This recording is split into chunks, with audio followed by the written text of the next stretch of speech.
बिस्मिल्लाहिर्रहमानिर्रहीम। एम.ए. उर्दू अदब साल अव्वल पर्चा 18। ईहाम गोई आज का टॉपिक है। ईहाम गो शौरा का दौर।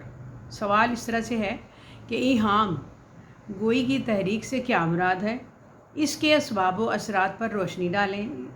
नंबर 2, ईहाम गोई तहरीक ने उर्दू शायरी पर कौन से अच्छे और बुरे असरात मुरतब किए, तफसील से बयान कीजिए। अब देखते हैं कि ईहाम गोई है क्या। ईहाम गोई का मतलब छुपाना, शक में डालना, वहम में मुब्तला करना है। इस्तिलाही एतबार से मतलब ये है कि शायरी में ऐसे ज़ू मानी अल्फाज इस्तेमाल किए जाएं जिनसे एक मानी तो करीब का हो और आसान हो, और दूसरा बईद का, और जो ज़रा गौर करने के बाद, गौर व फिक्र के बाद समझ में आए। कारी आमतौर पर करीब के मानी लेकर पर ही इक्तफ़ा कर लेता है, जिससे एक तरह की दिलचस्पी की कैफियत पैदा हो जाती है। दिल्ली के असर से शुमाली हिंदुस्तान में उर्दू शायरी का रुझान पैदा हुआ, उसे ईहाम गोई का दौर कहा जाता है। हिंदी शायरी में ज़ू मानी अल्फाज का इस्तेमाल आम था। इस दौर के शोरा की तवज्जो ज़्यादातर नाजुक ख्याली, मज़मून आफरीनी पर थी और सनत तालील का इस्तेमाल आम था।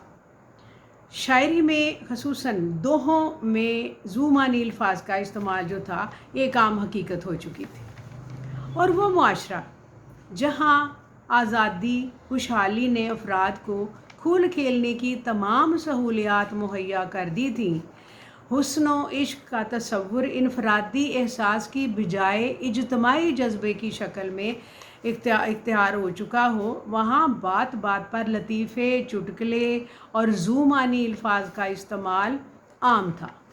इस मजलिसी माहौल ने ईहाम गो शायरों को हौसला अफजाई की उनकी, और यही असबाब थे ईहाम गोई के बढ़ने के।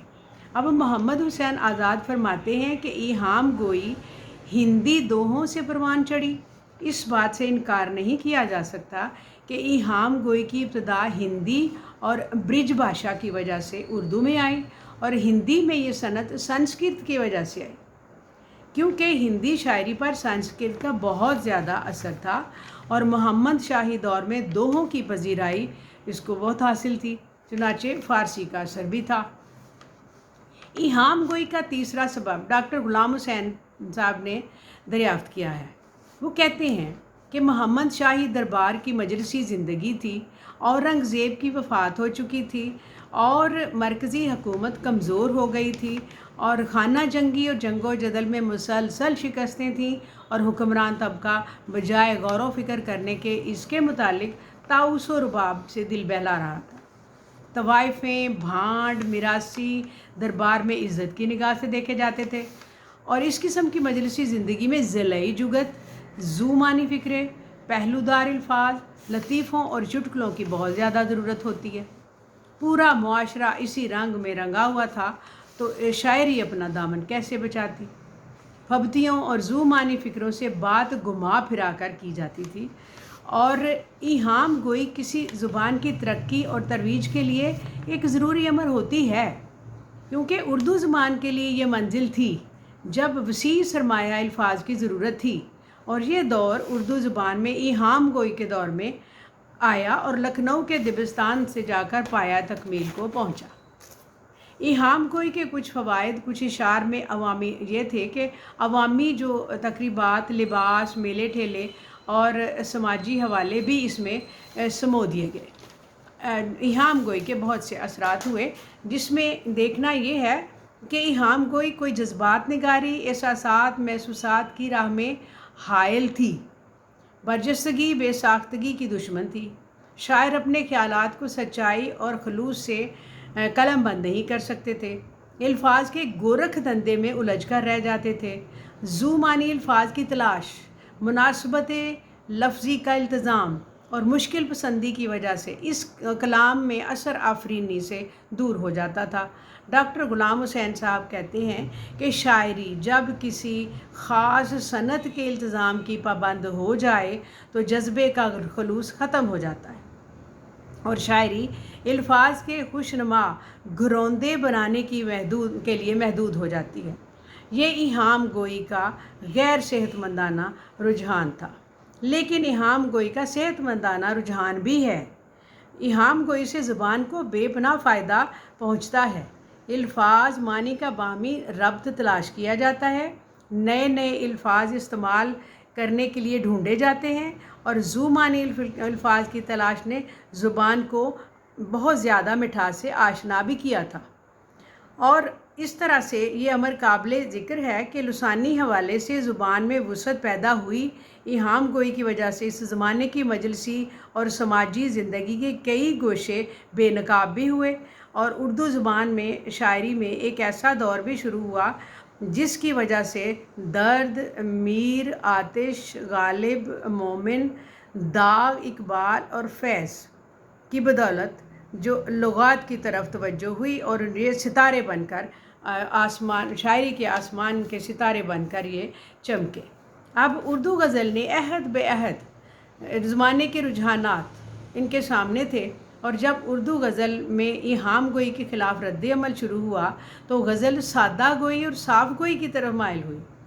ایہام گوئی کے خلاف جن شعراء نے رد عمل کا مظاہرہ کیا ان میں مرزا مظہر، جان جانا پیش تھے، لیکن ان کے متبعین اور شاگردوں کی ایک کثیر تعداد نے ایہام گوئی کی تحریک کو جڑ سے اکھاڑنے کا کام سر پر اٹھایا، اور ان میں جو مختلف قسم کے قائم چاند پوری اور ہراول دستے میں شامل ہوئے، انہوں نے اس کام کا آغاز کیا۔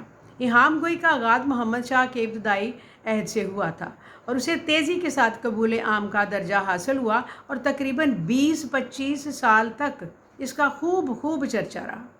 لیکن محمد شاہی کے دور کے آخری حصے میں اس تحریک کے خلاف شدید رد عمل شروع ہوا۔ ایہام گوئی کو رواج دینے والوں میں شاہ مبارک، آبرو، شاہ حاتم، شرف الدین مضمون، مصطفیٰ خان اور یک رنگ محمد شاکر نامی محمد اشرف اور ولی اللہ اشتیاق کے نام نمایاں ہیں۔ ان حضرات نے اس رنگ شاعری کو اس قدر رواج دیا کہ کچھ عرصے تک یہی معیار شاعری مقرر ہو گیا۔ اس دور میں شعر کے مضامین چونکہ فارسی سے لیے جاتے تھے، اس لیے اگرچہ فارسی شاعری کے دور متاخرین کے دیگر تکلفات اردو میں منتقل نہیں کیے گئے تھے، اس لیے فارسی شاعری میں وہ کافی مقبولیت حاصل کی انہوں نے، اور اس دور کے شعراء نے اس ستم کو غالباً تمہید سمجھتے ہوئے مہمان کی طرح عزیز رکھا اور ذو معنی الفاظ کو خوب استعمال کیا۔ ان کی کوشش سے زبان شعر کی خدمت بھی کی، لیکن حقیقت سے انکار نہیں کہ ان کی صحیح سے میدان شاعری میں بہت سے الفاظ کا اضافہ بھی ہوا۔ اب ثناء اللہ حق لکھتے ہیں کہ متقدمین کا دور اول ایہام گوئی کا دور تھا۔ صنعت لفظی اور ایہام گوئی کا شوق 15-20 برس تک مقبول رہا، اور اس کے بعد طبیعتیں اس سے اکتا گئیں۔ مرزا مظہر کی طبع لطیف نے اردو شاعری کے دامن سے اس کثافت کو دور کیا۔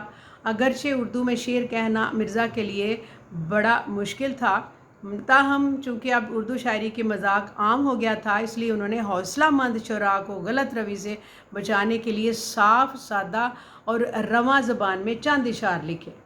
دوسرے شعراء نے بھی بہت جلدی اس تبدیلی کو قبول کیا، اور صنعت ایہام جو متقدمین کے پہلے دور کا ترہ امتیاز سمجھی جاتی تھی اور جس کو معیار قابلیت سمجھا جاتا تھا، اور بہت جلد ایک عیب متصور ہونے لگی۔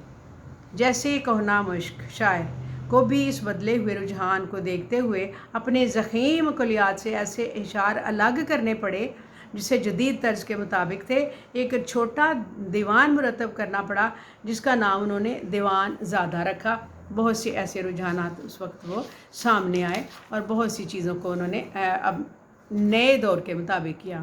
ایہام گوئی کے رجحان کی ابتدا چونکہ محمد شاہی عہد میں ہوئی تھی، اور ذو معنی الفاظ کی معنی اور تلاش لفظ کے اس رجحان نے اردو شاعری کی شعریت تغزل، جس کی بنیاد جذبے، احساس، فکر اور ایک خاص ایمائی طرز بیان پر ہوتی ہے، سے بہت حد تک عاری کر دیا، इस रुझान के ख़िलाफ़ रद्द-ए-अमल भी मोहम्मद शाही के आखिरी दौर हुकूमत में शुरू हो गया। यानी आगाज़ भी मोहम्मद शाही दौर में हुआ था और इख्तिताम भी उनके आखिरी दौर में ही हो गया, क्योंकि इल्म व शेर व अदब में वो रुझानात के माबैन कोई जो ज़ुमानी हद फासिल कायम करना मुश्किल है, ताहम बाज़ हालात तब्दीली रुझानात के मुतय्यन करने में मदद दे सकते हैं।